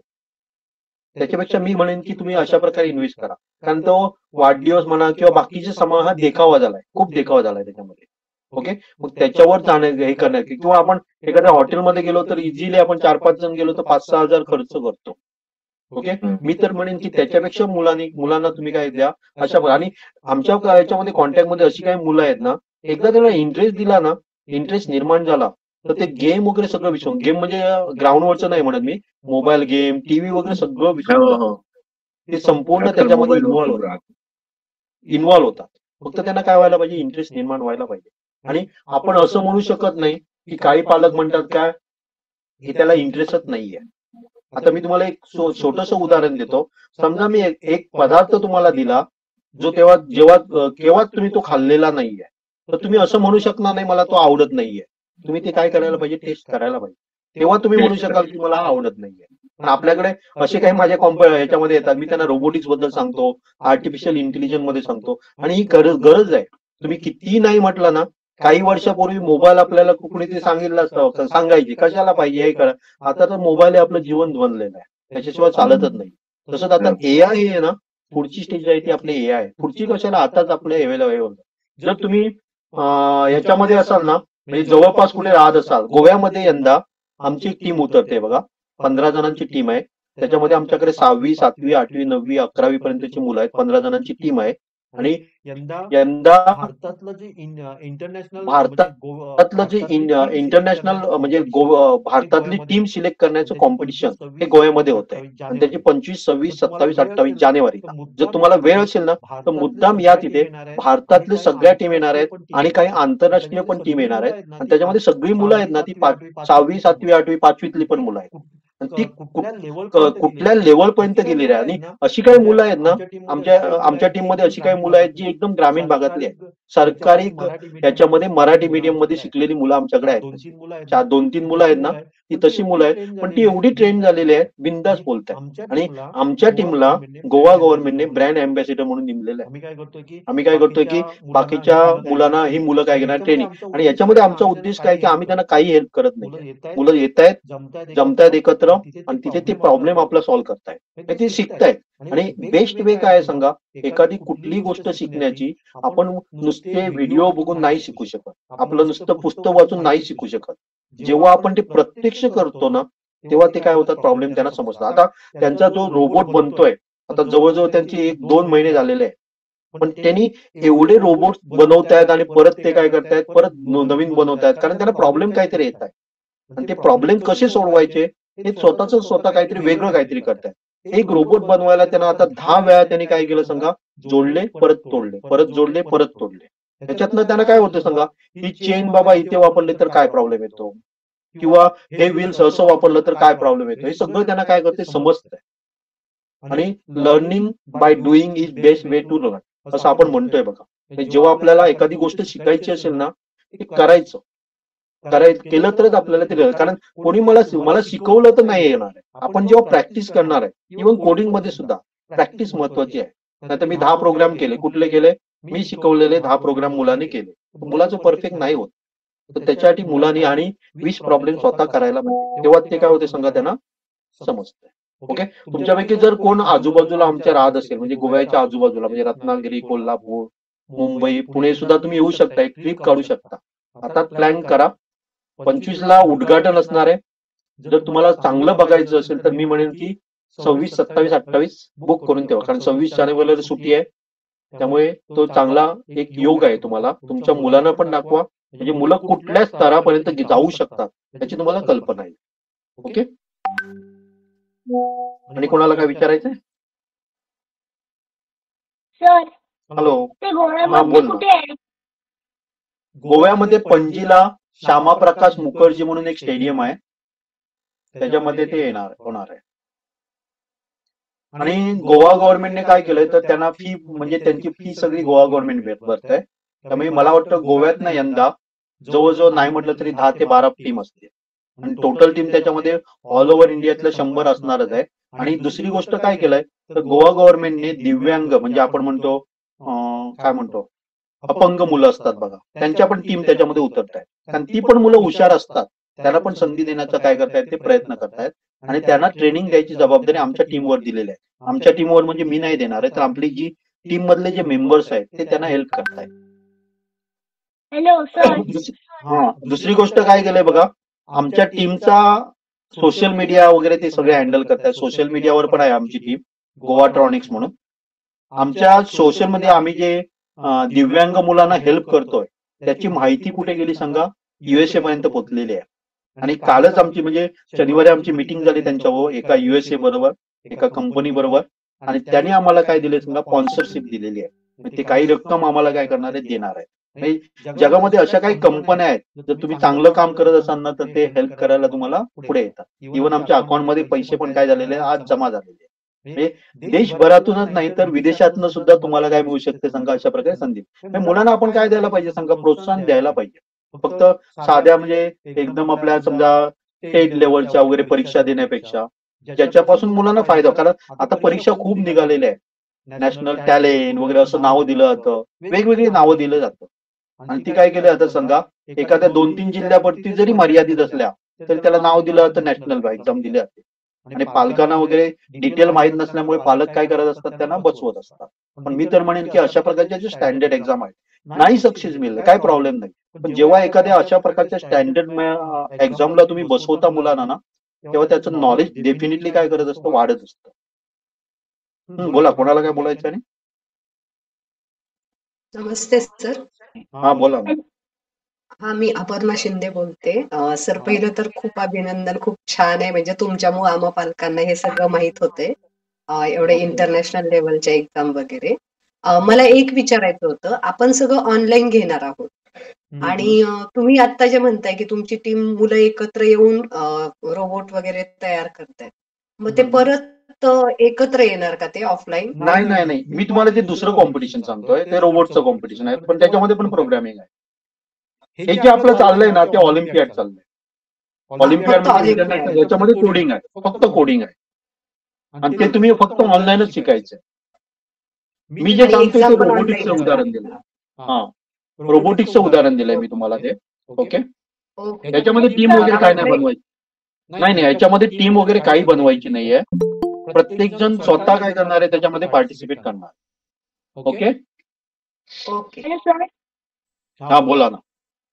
ते कधी आहे? कुठलं नाही, कधी आहे ते कुठलं म्हणतोय? ऑलिम्पियाडचं?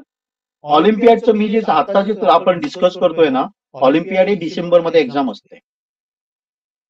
आणि दुसरं मी तुम्हाला रोबोटिक्सचं सांगतोय ना, ही इंटरनॅशनल स्पर्धा ही गोव्यामध्ये 25, 26, 27, 28 जानेवारीला होणार आहे. ओके, कुठे सर ते? पणजीला आहे. ओके, मी तुम्हाला थोड्या वेळात हे लेक्चर संपला की तुम्हाला पाठवेन. ग्रुपवर तुम्ही असाल तर मी तुम्हाला डेफिनेटली ते डिटेल्स पाठवेन, किंवा तुम्ही फेसबुकवर गेला, इंस्टाग्रामवर गेला, गोवा टॉनिक्स टाकलं ना, तर आपल्या टीम बद्दल तुम्हाला माहिती पण मिळेल. सर, एक विचारायचं होतं. माझी मुलगी आता 5th मध्ये आणि मुलगा 10th मध्ये. तर मग आता त्यांना जर याच्यात हे व्हायचं, सहभागी व्हायचं म्हटलं किंवा परीक्षा द्यायच्या म्हटल्या, तर मग त्यांना कधी रजिस्ट्रेशन वगैरे करावं लागेल काय? रजिस्ट्रेशन परीक्षेचं रजिस्ट्रेशन ऑक्टोबर मध्ये असतं. पण जेव्हा ऑक्टोबर म्हणतो आणि परीक्षा डिसेंबर मध्ये होतो, 2 महिन्यात तयारी होत नाही त्याची. ओके, त्याच्यासाठी आपण काय करतो, तर जानेवारी पासून आपण काय करतो, त्याची तयारी करतो. आता ते तुम्ही जानेवारी पासून क्लासेस घेणार आहे ते चालू करणार. मग आता त्यांचं मग तुम्हाला तुमच्याकडे नोंदणी करावी लागेल. ओके, हे ट्रेनिंगसाठी लक्षात येईल ना. ट्रेनिंग. आणि माझ्या माहितीप्रमाणे अशा प्रकारचं ट्रेनिंग कोणी देत नाहीये. आहेत 2-3 संस्था आहेत, कुठेच नाहीये. आणि मेन म्हणजे कुणाला काय माहीतच नाही. मेन म्हणजे कुणाला काय माहीतच नाहीये. ओके, हो, चालेल. आणि दुसरी गोष्ट, मुलं टॅलेंटेड नाही, टॅलेंट नाही असं नाहीये, मुलामध्ये टॅलेंट आहे. पण काही मुलं आपल्याला अशी पण भेटतात की थोड्या वर्षाने म्हणजे 22-23 वर्ष झाले की म्हणतात, अरे मला हे माहित असतं तर मी पण त्याच्यामध्ये भाग घेऊन यशस्वी झालो असतो. पण तेव्हा त्यांना ज्या वयामध्ये माहीत पडायला पाहिजे त्या वयामध्ये माहीत नाही पडत. ओके, ठीक आहे. आता 10वीच्या मुलाचं जरी घेतलं तरी पुढं 11वी-12वी पर्यंत होईल का? होऊ शकतो, करू शकतो. आणि त्याला जरी आपण सिलेक्शन आपण टार्गेट ठेवणार आहोत, सिलेक्शन व्हावं, पण सिलेक्शन नाही झालं ना तरी त्याच्यापासून जे नॉलेज मिळणार आहे ना, ते त्याला खूप उपयोगी पडणार आहे. आणि मग त्याच्यासाठी आधी पायथन वगैरे येणं गरजेचं आहे का? ते आपल्या क्लासेसमध्ये काही गरज नाही. आपण एबी पासून चालू करा, एबीसी पासून चालू करा. घरी कॉम्प्युटर घरी पाहिजे. ओके, चालेल. Okay, thank you sir. आणि कोणाला काय विचारायचं आहे? हॅलो सर, बोला ना. ट्रेनिंग कधीपासून सुरू होतं? जानेवारी पासून चालू होत आहे. जानेवारी आपण विचार करतोय 2 तारीख पासून चालू करण्याचा विचार करतोय. बघूया आपण दिवस ठरवूया कुठले ते. जशी ऍडमिशन होतील ना त्यांच्या ह्याच्याप्रमाणे. साधारण माझा 2 आठवड्यातनं 2 दिवस माझा विचार चाललाय, मंगळवार आणि शुक्रवार. ओके, पण ते आपण टेंटेटिव्ह सांगतो मी तुम्हाला, त्याच्यामध्ये आपण चेंजेस करू शकतो.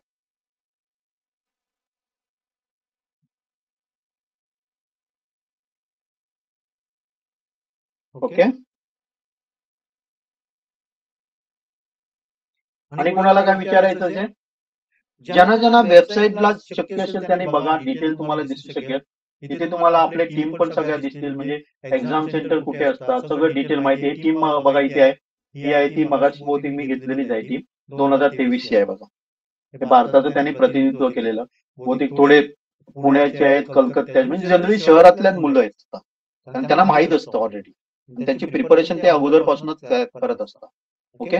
आपल्या काही मुलांना काय होते समजा 11वीत माहित होतं, पण 11वीत एका वर्षामध्ये आपण नाही तेवढं हे करू शकत. ओके. तर ही जी मुलं आहेत ती सगळी छोटी छोटी पण मुलं आहेत, त्याच्यातले बहुतेक काही जण 9वीतले, 10वीतले, 11वीतले, 12वीतले पण असू शकते. ओके. ही आपली मी इकडनंच घेतलेलं आहे बघा, हे आपल्या इथे युरोपियन साठी सिलेक्ट झाली मुलं आहे. इथे सगळी तुम्हाला डिटेल दिसेल. ओके. इव्हन क्वेश्चन पेपर वगैरे, क्वेश्चन पेपर उघडून तुम्हाला आता नाही समजणार काय, आणि त्या सब्जेक्ट बद्दल माहित नसेल तर तुम्हाला ते काहीच नाही समजणार. ते सुद्धा अवेलेबल आहेत तिथे. पण ते सुद्धा अवेलेबल आहेत. वेगवेगळ्या स्टडी मटेरियल, इथे तुम्ही वेगवेगळ्या स्टडी मटेरियल अवेलेबल आहे. ओके. कसं काय करू शकता हे सुद्धा इथे तुम्हाला दिलेलं आहे. आणि 2-3 वेबसाईट पण आपण सुचवणार आहे. तिथे तुम्ही काय करू शकता प्रॅक्टिससाठी, म्हणजे दर दिवशी तुम्हाला एखादा प्रॉब्लेम तुम्ही सोडवला तरी तुमचं लॉजिक काय होऊ शकेल, परफेक्ट होऊ शकेल. दुसरी जी एक वेबसाईट आहे, जर तुम्हाला इंटरनॅशनल लेवलचं बघायचं असेल तर आयोवा म्हणून टाका. ही हंगेरीला होणार आहे यंदाची बघा, आयोवा 2023 हंगेरीला. ही सुद्धा वेबसाईटवर जाऊन तुम्ही बघू शकता भारतातर्फे किती जण मेडल, म्हणजे प्रत्येक देशातलं किती जण मेडल वगैरे मिळालं हे सगळं तुम्ही इथे बघू शकता. ओके. ही वेबसाईट पाहिजे तर हे करून बघा तुम्ही.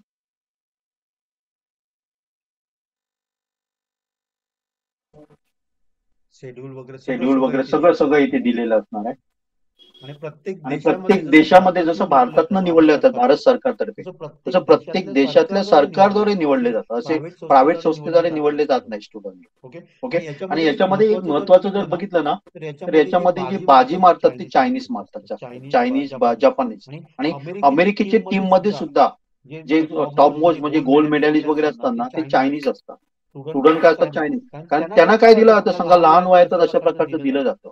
आपण काय म्हणतो बाबा ती मुलं हुशार आहेत, आपली मुलं हुशार नाही आहेत. पण जर समजा एखाद्या मुलाला काहीतरी दिलं आणि दुसऱ्याला काहीच नाही दिलं, दोघांमध्ये टॅलेंट होतं, पण मिळतं तो पुढे जातो, काही मिळत नाही तो काय होते सांगा पाठीमागे जातो. हा आपला काय सांगा डिफरन्स आहे. सर एक्झाम ऑनलाईन असणार आहे का ऑफलाईन? पहिली जी एक्झाम असते ना ते सगळ्या ऑनलाईनच होतात सगळ्या त्यांच्या. ओके. पहिली आता अगोदर त्यांच्या ऑफलाईन व्हायच्या, पण त्यांनी आता ऑनलाईन केलेल्या सगळ्या. ओके. आणि म्हणजे पेपर किती पेपर असणार वगैरे कसं काय? जेडायओ असतं ना पहिल्या स्टेज मध्ये तुम्हाला 80 मार्क. पहिल्यांदा आपण जेडायओ बद्दल विचार करणार आहोत. 80 मार्क्स असतात, 4 क्वेश्चन असतात, फक्त 4. मी तर मुलांना म्हणतो की 2च सोडवा, त्याच्यात तुमचं 100% सिलेक्शन होणार. त्याच्यासाठी 3 तास असतात, म्हणजे एक क्वेश्चन सोडवायला आपल्याला 45 मिनिटं असतात. आणि त्याच्यामध्ये 3 सब क्वेश्चन असतात. 3 सब क्वेश्चन मध्ये आपल्याला 15 मिनिटं मिळू शकतात. आणि जनरली कसे असतात बघा, एक क्वेश्चन सोडवला ना की त्याच्या तो सोडवला की दुसरा तिसरा आपल्याला इझिली सोडतो, त्याच्यावरच अवलंबून असतात सगळे. पहिला पार्ट सोडवायला आपल्याला काय लागतो, जर थोडा वेळ लागतो. दुसरा तिसरा पार्ट सोडवायला आपल्या 5-5 मिनिटं पण खूप. मग ह्याच्यामध्ये सिलेबस कोडिंगचाच असणार की सायन्सचं पण, केमिस्ट्री, फिजिक्स? नाही, सायन्स वगैरे काय नाही त्याच्यात, कोडिंग. पहिली जी स्टेज आहे ना त्याच्यामध्ये 2 भाग आहेत, जेडायओ आणि जेडसीओ. जेडायओ मध्ये कोडिंग काही नाही, म्हणजे लॉजिक टाईप लॉजिक. आणि दुसरं जेडसीओ आहे, त्याच्यामध्ये तुम्हाला कोडिंग करावं लागतं. त्याच्यापैकी कुठलीही एक एक्झाम देऊ शकता आपण, पण मी म्हणेन दोन्ही एक्झाम द्यायच्या, एक कोडिंगची पण द्यायची आणि ती पण द्यायची. असं नाही कंपल्सरी. फी वेगवेगळी आहे की कसं काय? फी वेगळी, फी नॉमिनल आहे त्यांची. 472 रुपये फीज. ओके. रजिस्ट्रेशन फी फक्त 472, म्हणजे गव्हर्नमेंटद्वारे घेतली जाते. अव्वाच्या सव्वा फीज वगैरे काही नाही तिथे. ओके. आणि मग फॉर्म वगैरे कधी भरायचा असतो तो, एक्झाम फॉर्म वगैरे कधी, कसं? ऑक्टोबर मध्ये साधारण निघतात, ऑक्टोबर-नोव्हेंबर मध्ये निघतात. जेडायओचा साधारण ऑक्टोबर मध्ये निघतो आणि जेडसीओचा साधारण डिसेंबर मध्ये निघतो. जेडसीओ ही एक्झाम जानेवारी मध्ये होते आणि जेडायओ एक्झाम डिसेंबर मध्ये होते. ही अंदाजे आहे बघा, इजिप्तला होणार आहे. याची आपली भारतातली फेरी झालेली आहे, म्हणजे जेडाओ फेरी झालेली आहे, जेशोई जानेवारीमध्ये आहे, पण आपण त्याला टार्गेट नाही करत आहे. आपण टार्गेट करतो तो 2025 साठी करतोय. ओके, यंदाची जी आहे ती कुठे होणार इथे दिलेलं आहे बघा, इजिप्तमध्ये. ओके, हे सगळं याच्यावर आहे बघा, तुम्ही बघा. ओके, आणि तुम्ही 3 वर्षाचं बोलले ना, तर माझा मुलगा आता 8वीला आहे, तर 10th मध्ये त्याला काय प्रॉब्लेम नाही ना, म्हणजे कसं काय? 10 मध्ये काही प्रॉब्लेम येत नाही, काही प्रॉब्लेम येत नाही. आमची तर मुलं काय करतायत सांगा, यंदा 10वी मध्ये असलेली मुलं इंटरनॅशनल कॉम्पिटिशन मध्ये भाग घेत आहेत. मी तुम्हाला एक सांगतोय बघा, जी टॅलेंटेड मुलं असतात ना, त्यांना 10वीचा अभ्यासक्रम हा काहीच नसतो. 3 महिन्यामध्ये ते अभ्यास पुरा करू शकतात आणि बऱ्यापैकी मार्क्स मिळू शकतात. आणि आपण काय करतो सांगा, 10वीला एवढं महत्व देतो. मी अशी काही पालक बघितलेले आहेत की 10वी असेल की काय त्यांचं टीव्ही बंद, मोबाईल बंद, खेळणं बंद, सगळं बंद. त्यामुळे मार्क्स तर मिळतात, पण त्या मार्क्स आणि भविष्याचा तसा काय मोठा संबंध आहे असं मला दिसत नाही. तुम्ही अशी पण उदाहरणं बघितलेली असाल की काही मुलांना 99, 95, 100% मिळतात, पण ती मुलं जेई सारख्या अभ्यास याच्यामध्ये टिकत नाही, कारण ती सगळी डोकमपट्टी झालेली आहे. क्वेश्चन पाठ करा, आन्सर पाठ करा. तसं करण्यापेक्षा मुलांना कन्सेप्ट समजून घेऊ, आणि मेन कन्सेप्ट समजण्यासाठी ह्या अशा प्रकारच्या परीक्षा ह्या बऱ्याच. इव्हन मी तुम्हाला फिजिक्स वगैरे मॅथ्स ऑलिम्पियाड म्हटलं ना, त्याच्यामध्ये कन्सेप्ट क्लिअर होतो. आता 10वीची परीक्षा बघा, तुम्ही मॅथ्सचा पेपर घेतला ना किंवा सायन्सचा पेपर घ्या, पुस्तकाबाहेरचं काहीच नसतं, जवळजवळ सगळं पुस्तकात 1-2 हल्ली काय बदलतात. इव्हन ते नंबर्स पण जवळजवळ सेम असतात. त्यामुळे आपण काय करतो सांगा, मुलांना बाहेरची सवय करतो, आणि त्याचा तोटा आपल्याला कुठे दिसतो सांगा, जेव्हा 12वी मध्ये आपण नीट, जेई वगैरे अशा प्रकारच्या ज्या एक्झाम देतो त्याच्यामध्ये आपल्याला काय दिसतो त्याचा तोटा. तिथे आपण आपला हा भ्रम झालेला असतो. आपल्या मुलाने 95% मिळवले, तो हुशार आहे. हुशार असेल, नाही म्हणत नाही मी, पण डोकमपट्टून करून जर मार्क्स मिळवले असेल तर ते आपण टिकत नाहीये, पुढे जाऊन काही होत नाही त्याचा फायदा. सर, रोबोटिक्सचं याच्यामध्ये काही नाहीये का मग? याच्यामध्ये रोबोटिक्सचा बेस हा कोडिंग आहे. कोडिंग मध्ये. Okay, coding. आता आपलं जे इंटरनॅशनल ऑलिम्पियाड जे होते ना, रोबोटिक्स ऑलिम्पियाड होते ना, त्याच्यामध्ये काही मुलं काय करतायत सांगा, त्यांना बिल्डिंग मध्ये इंटरेस्ट आहे, रोबोट बिल्ड करणं. काही विद्यार्थी काय करतायत, त्याच्यामध्ये सोशल मीडियामध्ये इंटरेस्ट आहे, मग ते काय करतायत, सोशल मीडिया हँडल करतात. काही मुलं काय करतायत सांगा, की प्रोग्रामिंग करतात. काही मुलं त्याच्यातली मशीन लर्निंग करतायत. ओके, म्हणजे रोबोट हा फक्त हार्डवेअर किंवा सॉफ्टवेअर, म्हणजे हार्डवेअरच्या पार्टने बनत नाही, तर त्याला कोडिंग लागतं. कुठलाही पार्ट घ्या, आता समजा तुमच्या घरामध्ये फ्रीज आहे, त्याच्यामध्ये सुद्धा कोडिंग केलेलं आहे. तुमचं वॉशिंग मशीन आहे, कोडिंग आहे. लक्षात ना. त्यामुळे रोबोट किंवा आपण म्हणतो AI वगैरे हे याच्याशिवाय चालूच शकत नाही, कोडिंग शिवाय चालूच शकत नाही. ओके,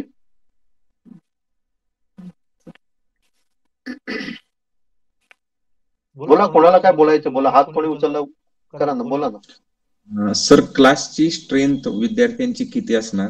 सिलेबस काय असणार? मॅक्झिमम 25. आणि 1 वर्षाचं जे ट्रेनिंग आपण देणार आहे ते सफिशियंट आहे का?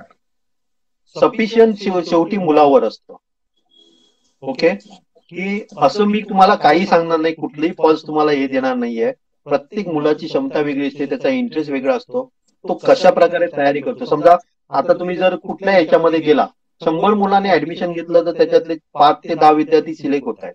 असं का होतं, तर बाबा सगळ्यांना सारखंच शिकवलं जातं, पण शेवटी ते प्रॅक्टिस कसं करतात हे त्याच्यावर सुद्धा अवलंबून आहे. त्यामुळे मी तुम्हाला असं हे देत नाही, पण एवढी मात्र मी तुम्हाला शुअरिटी देतो, त्याचं लॉजिक डेव्हलप होणार आणि ते त्याला भविष्यासाठी उपयोगी पडणार. प्रत्येक वेळी आपण मेडल मिळवण्यासाठी खेळायला पाहिजे असं काही गरज नसतं. लक्षात आहे ना. तर आपलं काय व्हायला पाहिजे, त्याच्यातनं आपल्याला नॉलेज आपलं काय वाढायला पाहिजे, हा पण एक उद्देश त्याच्यामध्ये असायला पाहिजे. ओके सर, ते मगाशी 25 बद्दल काय बोललात, ऐकू आलं नाही. नेटवर्क मॅक्झिमम स्ट्रेंथ ही आपली 25 असणार आहे. ओके, 25 विद्यार्थ्यांची बॅच असणार आहे, पण मला माहित नाही किती सपोर्ट मिळेल. 25 होतील पण नाही, होणार पण नाही असं मला तरी वाटतं, कारण याच्याबद्दल अजून जागृती आपल्याकडे नाही. ओके, अशा प्रकारच्या एक्झाम बद्दल अजून पण काय नाही आहे, जागृती तशी नाही आहे. पण आम्ही सॅटिस्फाय आहोत. जेवढे केवढे विद्यार्थी मिळेल ना, कारण सुरुवात तरी आपण केलेली आहे. मुलांपर्यंत पोहोचवण्याचं आमचं काम चालू आहे.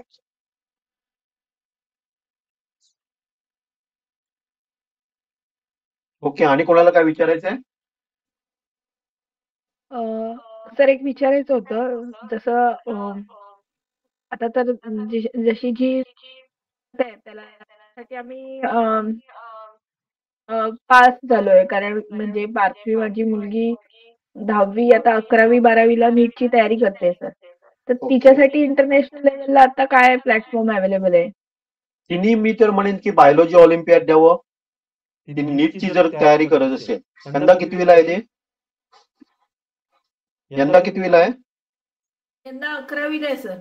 11वीला आहे. मग तिने काय याची बायोलॉजी ऑलिम्पियाड झालेली आहे ऑलरेडी यंदाची. पुढच्या वर्षी त्यांनी बायोलॉजी करावं. पण त्याच्यामध्ये कसं असतं सांगा, त्याची जी लास्ट फेरी असते ती जर 12वी झाल्यानंतर रिझल्ट डिक्लेअर झाल्यानंतर झालेली असेल ती क्वालिफाय झाली तरी तिला भाग घेता येणार नाही.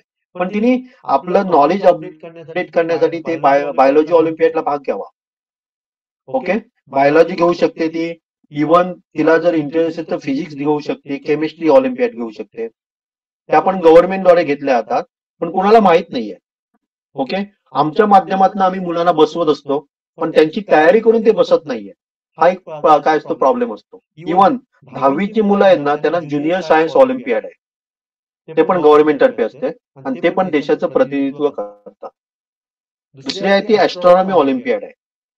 इतरांपेक्षा ऍस्ट्रॉनॉमी ऑलिम्पियाड ही सोपी असते. ऍस्ट्रॉनॉमीचे 15 क्वेश्चन असतात, बाकी त्यांचं फिजिक्स आणि मॅथ्स असतं. पण फिजिक्स आणि मॅथ्स हे काय असतं, बऱ्यापैकी सोपं असतं. पण जी मॅथ्स ऑलिम्पियाड आहे ती बऱ्यापैकी टफ असते. त्याचं त्यांना पुढे म्हणजे जसं नीट दिल्यानंतर मेडिकलसाठी त्याचा उपयोग आहे, तसा ह्या ऑलिम्पियाडचा काही आहे का सर मेडिकल सिलेक्शनसाठी? मेडिसिन सिलेक्शनसाठी इंडियामध्ये तर अशी कुठली हे नाहीये की तुम्हाला नॉलेज बेस्ड कुठे ऍडमिशन दिलं जातं. पण आता सुरू झालेलं आहे बऱ्यापैकी. ओके, काही इन्स्टिट्यूट आहेत ना, त्या तुम्ही जर भारताचं प्रतिनिधित्व केलेलं असेल किंवा 30 मध्ये गेलेलं असेल कॅम्प मध्ये, तर तुम्हाला काही कन्सेशन मिळतं तिथे. बोनस मार्क्स तुम्हाला काय केले जातात, दिले जातात. पण भारतामध्ये अजून नॉलेज बेस्ड झालं नाहीये. आपल्याला सगळीकडे कागद लागतो, दाखवायला काय लागतो, कागद लागतो. मी त्याला कागद म्हणतो, कारण कागदवरनं तुमची नॉलेज टेस्ट केलं जातं. ही चुकीची मेथड आहे असे तर मी तर म्हणतो. मी तुम्हाला मगाशी पण एक उदाहरण दिलं, त्याच्याकडे कुठलंच नाहीये कागद. 10वीचा नाहीये, 12वीचा, 10वी फेल झालाय तो, तरी पण तो काय बनलाय सांगा, इंडियाचा हेड म्हणून काम करतोय. ओके, त्यामुळे इंडियामध्ये तर नाहीये, पण डेफिनेटली मी सांगतोय, जर तुमच्या मुलगी समजा भारतातर्फे बायोलॉजी ऑलिम्पियाड मध्ये भारताचं प्रतिनिधित्व केलं, तर बाहेरच्या युनिव्हर्सिटीमध्ये तुमचे मार्क्स नाही बघितले जात, तर त्या बेसिसवर सुद्धा ऍडमिशन काय होऊ शकतं, मिळते. इव्हन तुम्हाला अनेक मी सांगेन, तर बाहेरच्या काही USA युनिव्हर्सिटीमध्ये सॅट नावाची एक्झाम घेतली जाते. सॅट आणि इंग्लिश 2 एक्झाम घेतल्या जातात. त्याच्यामध्ये मार्क्स असतात ते 1600 असतात. आता एखादा विद्यार्थी आपल्या इंडियन मॅथ्स वगैरे ते एकदम सोपं असतं, बऱ्यापैकी सोपं असतं. 1600 पैकी जरी 1600 मार्क्स त्याला मिळाले, तर त्याला श्युअरिटी नाहीये की त्या याच्यामध्ये तुम्हाला ऍडमिशन मिळेल, MIT मध्ये ऍडमिशन मिळेल. तिथे रँक नाही बघितलं जात. तुम्ही आणि काय बाबा कुठल्या ऍक्टिव्हिटीज केलेल्या आहेत, सोशल लाईफ तुमचं कसं आहे, किती जणांना तुम्ही हेल्प केलेलं आहे, हे पण तुमचं काय बाकीच्या ऍक्टिव्हिटी तुमच्या काय केल्या तर बघितल्या जातात. त्यामुळे आपल्यामध्ये फक्त एक मार्क्सवर आपल्याला काय केलं जातं, म्हणजे तुमची क्षमता हे केली जाते. पण तसं नाहीये. तिथे काय केलं जातं, तुमच्या बाकीच्या ऍक्टिव्हिटीज. इथे जरी 1600 मार्क्स असतील आणि 1600 पैकी 1600 आला म्हणजे तुम्ही टॉपर आहात, तरी तुम्हाला गॅरंटी नाहीये की त्या युनिव्हर्सिटीमध्ये काम मिळेल, म्हणजे ऍडमिशन मिळेल. एखादा विद्यार्थी समजा 1500 मार्क मिळालेला आहे, तुमच्यापेक्षा ते त्याला प्रेफर करतील जर त्याच्या ऍक्टिव्हिटीज चांगल्या असतील, एक्स्ट्रा करिक्युलर ऍक्टिव्हिटीज काय असतील, चांगले असतील तर. आणि कोणाला काय विचारायचं आहे? सर 10वी साठी कोणत्या एक्झाम म्हटले तुम्ही? काय ते 10वी साठी आता ऑलिम्पियाड सांगितलं ना तुम्ही? 10वी साठी कुठल्याही देऊ शकतो, फिजिक्स देऊ शकतो, ऑलिम्पियाड, ज्युनियर सायन्स ऑलिम्पियाड मला द्यावी अशी वाटते.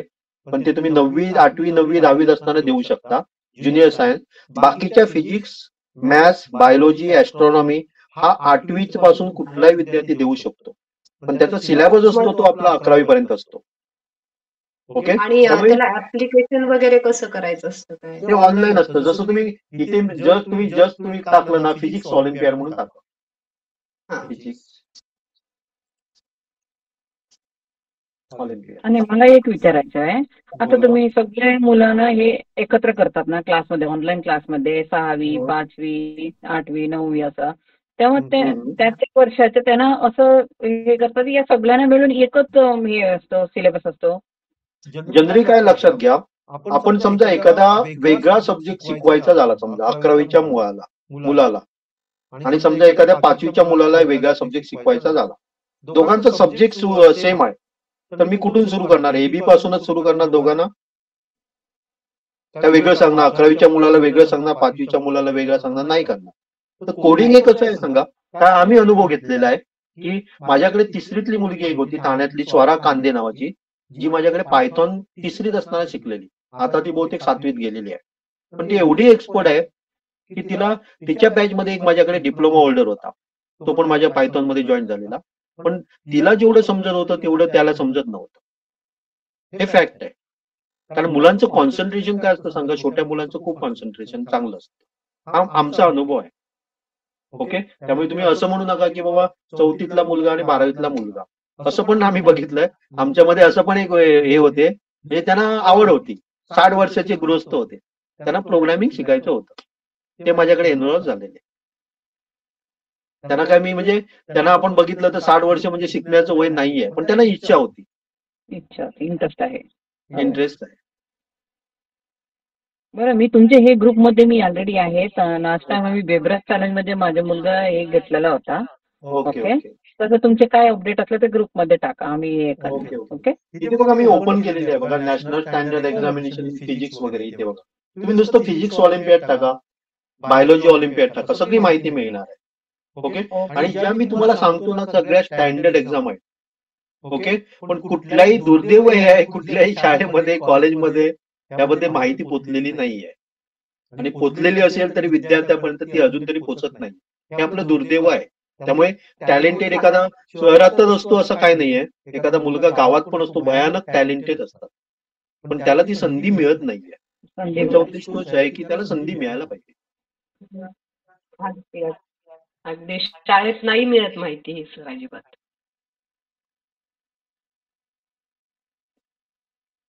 ओके. आणि कोणाला काय विचारायचं असेल तर आपण थांबूया, कारण जवळजवळ 1 तास होऊन गेला. सर. ओके. हा बोला. या ट्रेनिंग प्रोग्राम मध्ये पायथॉन पासून सुरुवात होणार ना? पायथॉन पासून चालू करणार आपण. ओके. पायथॉनचे साधारण मी काय करणार सांगा, 8 ते 10 लेक्चर होतील, आणि त्याच्यानंतर तुम्हाला त्याच्या पायथॉन साठी रेकॉर्डेड लेक्चर मिळतील, आणि ते रेकॉर्डेड लेक्चर चालू असताना आपलं सी चालू होणार, C++. ओके. आणि प्लस त्याच्यासोबत तुम्ही लॉजिकलचं पण घेणार ते, म्हणजे लॉजिक जेव्हा प्रोग्रामिंग करतो ना तेव्हा लॉजिक डेव्हलप होत असतं, प्रोग्रामिंग करतो तेव्हा लॉजिक डेव्हलप होत असतं. Okay. Okay. Okay. Thank you sir.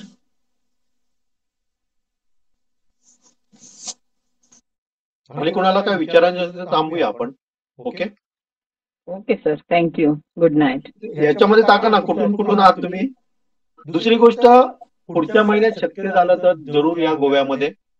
छोटी छोटी मुलं कुठेपर्यंत पोहोचली तुम्हाला आयडिया येईल, आणि त्याच्यातली मेन म्हणजे काही मुलं आहेत ती ग्रामीण भागातली आहेत, ज्याने केव्हा कॉम्प्युटर पण बघितला नव्हता, अशी पण मुलं आहेत.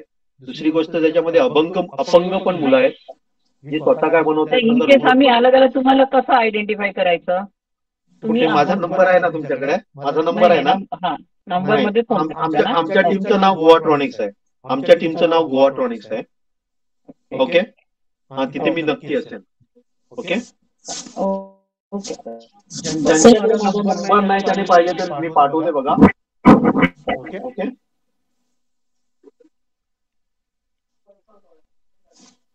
ओके. ओके. तुम्ही ग्रुपमध्ये आहे ना? ग्रुपमध्ये हे तुमच्या नंबरवर आहे ना? हो, तुम्ही ग्रुपमध्ये आहात का माझ्या? ग्रुपमध्ये आहात ना तुम्ही माझ्या? हो हो आहे. ओके. मग काय प्रॉब्लेम, काय problem. Okay. Okay. Okay sir. चालेल. थांबू. सगळ्यांचा धन्यवाद, तुमचा वेळात वेळ देऊन माहिती ऐकल्याबद्दल थँक्यू. सर एक रिक्वेस्ट होती, रिक्वेस्ट होती ग्रुपवर या सगळ्या आवाज ब्रेक होतोय मॅडम, तुमचा आवाज ब्रेक होतोय. येतोय ब्रेक का होतो आवाज? आवाज ब्रेक. हा बोला हॅलो. आता. हा बोला आता. हा नमस्ते. एक रिक्वेस्ट होती, म्हटलं ग्रुपवर जर एक्झाम पाठवल्या 10वी कोणत्या आहेत, 11वी कोणत्या आहेत, तर आम्हाला जास्त सोयीस्कर होईल, कारण तुम्हाला खूप ओके. छान माहिती आहे, आम्हाला त्याचा फार फायदा होईल. मी माझे जुने जे व्हिडिओज आम्ही आहेत ना ते पाठवेल तुम्हाला. माझे म्हणजे अशी जे हो सर. आयोआय बद्दल कशी माहिती दिली तशी मी तुमची इव्हन बाबा ऑटोमॅटिक रिसर्च सेंटरद्वारे त्या एक्झाम घेतल्या जातात. गेल्या वेळी आम्ही काय केलेलं, त्या तिकडच्या शास्त्रज्ञांना सुद्धा इथे इन्व्हाइट केलेलं ऑनलाईन आणि त्यांनी माहिती दिलेली. म्हणजे ते पण आम्हाला तेच सांगतात की जेव्हा आम्ही शाळेला पत्रक पाठवतो तेव्हा शाळेकडनं दुर्लक्ष केलं जातं याला, कारण तिथे काय केलं जात नाही, ऍडव्हर्टाईज वगैरे काय केली जात नाहीये. आणि या एकदम स्टँडर्ड एक्झामी आहेत, एकदम स्टँडर्ड एक्झामी आहेत, पण तिथे पण काय केलं जातं, चालेल, दुर्लक्ष व्हिडिओ केलं जातं. आणि दुसरं काय केलं जातं बघा, की त्यांना वाटतं की थोड्यांना काय वाटतं की ती जबाबदारी पडणार, त्यामुळे पण अशा परीक्षा काय केल्या जातात समजा अवॉइड केल्या जातात. हो बरोबर ना? बऱ्याच वेळा होतं असं. हो हो कारण याचं जे स्टँडर्ड आहे ना, स्टँडर्ड ते तुम्ही काय थोडंसं वरचं स्टँडर्ड आहे. आणि हो ह्या मुलांना जे आपण 90-95 मुलं जातात ना, त्यांना ही एक्झाम द्यावी असं मी तर म्हणेन. जरी आपण सिलेक्ट नाही झालो ना, तर जेव्हा जेव्हा आपण एक्झाम मध्ये बसत असतो स्टँडर्ड एक्झाम मध्ये, तेव्हा डेफिनेटली मुलाच्या नॉलेज मध्ये बऱ्यापैकी नॉलेज खूप वाढतं. वाढत हो, असतं. बेनिफिट तो आणि फार त्याचा वेगळा असतो. त्याचा 11वी-12वी मध्ये नीट म्हणा, जेई मध्ये त्याचा फायदा होत असतो. आपण ज्या फालतू म्हणतो मी कशाला, कारण मला ते आवडत नाहीये. कारण एक्झाम ऑलिम्पियाड हे लोकांनी का बनवलं, एक बिझनेस बनवलेला आहे. ऑलिम्पियाड नाव हो, द्यायचं त्या मोठं, बाकीच्या ऑलिम्पियाड नावाने खूप वेगवेगळ्या एक्झाम सुरू वेगवेगळे असतात. आलेले आहे. त्यामुळे इंटरनॅशनल नॅशनल नाव दिलं की झाले. अशा पण मी काही एक्झाम बघितलेल्या आहेत ज्या 2 जिल्ह्यामध्ये घेतल्या जातात, पण त्याला त्यांनी नाव दिलंय नॅशनल दिलेलं आहे. हो आणि पालकांना कुठे MTS माहिती वगैरे आहे, चालतात ना पालकांना काय माहिती. महाराष्ट्रात एमटीएस एनटीएस. एनटीएससी वगैरे ते स्टँडर्ड एक्झाम होते, पण एनटीएससी हा. कॅन्सल झालेली आहे. एमटीएस सुद्धा हो, स्टँडर्ड आता एक्झाम, बंद झाली. हो एमटीएस पण स्टँडर्ड एक्झाम आहे. सगळ्यांना किंवा संबोध म्हणा, काही मॅथ्स टीचर असोसिएशन घेतल्या जातात ना, सुद्धा स्टँडर्ड एक्झाम आहे. त्यांचा पैसा कमवणे हा उद्देश नाहीये. ओके, पण काही अशा प्रायव्हेट स्वतः धंदा बनवलेला आहे. त्या मी म्हणतो की इंग्लिश मीडियम मध्ये चालतात बऱ्याच त्या. चालेल, मग थांबूया सर आपण. व्हिडिओ पाठवले तरी चालेल. ओके, याबद्दलची माहिती तुम्ही नक्की द्या. ज्यांना आवडेल ते नक्की हे करतील. ओके, चालेल. चला, thank you. Okay thank you sir. Thank you sir, धन्यवाद.